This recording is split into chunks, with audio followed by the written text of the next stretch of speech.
Good afternoon, everyone. We are really excited to be here. My name is Billie Kaumaya. I am Vice President of Federal Affairs for the American Clean Power Association, trade association here in Washington, D.C. And we are really excited to have a lively conversation today about American energy dominance. I can speak a little bit to the electric sector, as that's who my members represent, and we are expecting a 35 to 50% increase in electricity demand just by the year 2040. And how we accomplish that, how do we get more electricity onto the grid, how do we unleash more American energy broadly, is a big topic here in Washington, D.C. Congress is certainly focused on this. We believe in all of the above. Energy strategy is necessary just to meet that demand. And what this means for our ability to onshore manufacturing, to build out data centers, win the AI race, compete with China, of course, has a lot of national security implications. And so today we hope to tackle some of those issues. Let me introduce our panelists. I've got from my left, well, you're right to my left, Jose Mas, CEO of MasTec. Actually, they're in Toby Rice, President and CEO of EQT. Darpan Kapadia, COO of LS Power. Matt Aboud, Senior Vice President of Strategy and Development at Century Aluminum. And General Craig McKinley. Thank you guys for being here. So let's go ahead and get started. What I'd like to do is sort of give everybody an opportunity to share your opening perspective on energy dominance. And let me start with you, Jose. Give you a couple minutes. Yeah, sure. So maybe a little bit about myself and the company. My name's Jose Mas. MasTec is an infrastructure construction company.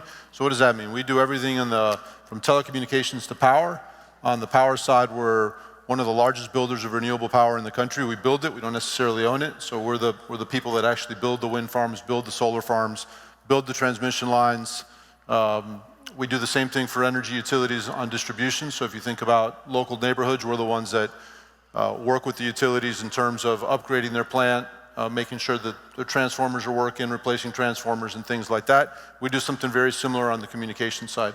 One of the largest entities of our kind in the country. We have about 35,000 people, generate about $13 billion of revenue, and we're incredibly excited about what's happening in the energy field specific.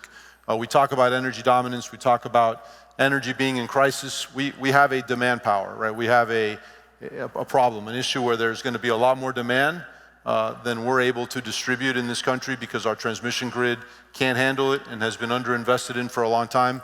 And I think as we talk today, we're gonna talk about that subject a lot. Wonderful.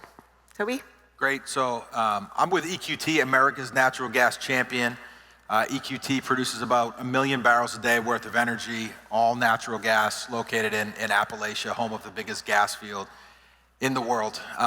So, I think we've got some major themes that are taking place right now in this country. I think if we can meet the demand, that will ensure American energy dominance.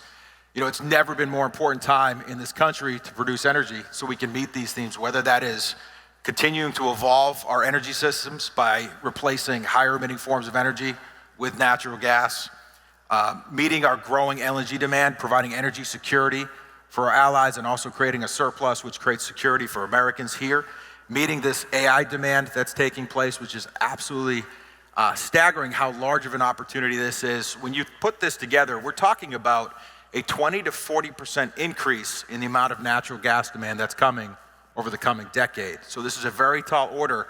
It's never been more important for us to produce energy. Unfortunately, it's never been more difficult. Unfortunately, it takes an active Congress to get a pipeline built in this country.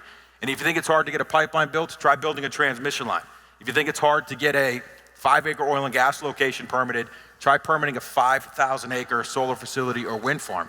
The reality is it's hard for everybody. And we've gotten into this place, I believe, because political force has overwhelmed market forces when it comes to energy. To get out of this, we got to get back to a place where we let market forces drive the cheapest, most reliable, cleanest energy to the marketplace. And while drill baby drill was the mantra that allowed America to find its energy independence 20 years ago, the mantra for us to find energy dominance is going to be build, baby, build, and we've got to get back to getting infrastructure built in this country. Wonderful. Darpan, please. Well, look, you're going to hear, I think, some of the same themes ripple throughout the conversation today. I'm the CEO of LS Power.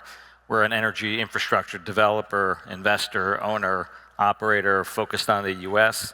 We own about 24,000 megawatts of operating generation today, and we've taken an all of the above, more of everything approach to our business. So we own peaking gas, combined cycle gas, solar, wind, pump storage hydro, run-of-river hydro, battery storage. So we've done it all over 30 years. We're also an active